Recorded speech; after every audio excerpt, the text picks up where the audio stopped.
محمدا عبده ورسوله يا أيها الذين آمنوا اتقوا الله حق تقاته ولا تموتن إلا وأنتم مسلمون يا أيها الناس اتقوا ربكم الذي خلقكم من نفس واحدة وخلق منها زوجها وبث منهما رجالا كثيرا ونساء واتقوا الله الذي تساءلون به والأرحام إن الله كان عليكم رقيبا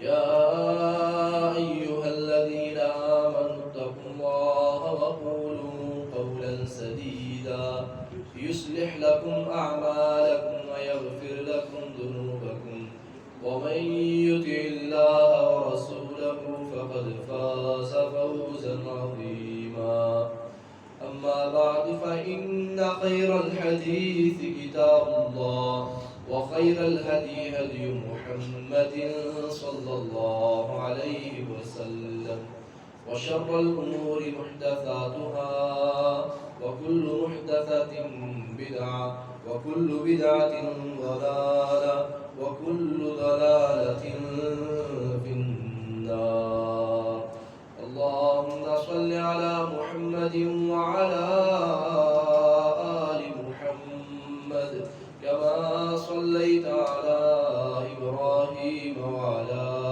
آل إبراهيم إنك حميد مجيد اللهم بارك على محمد وعلى آل محمد كما باركت على إبراهيم وعلى آل إبراهيم إنك حميد مجيد أعوذ بالله السميع العليم من الشيطان الرجيم من همزه ونفخه ونفثه إن الذين آمنوا وعملوا الصالحات كانت لهم جنات الفردوس نزلا خالدين فيها لا يبغون عنها حولا وقال الله ربنا في مقام أخرى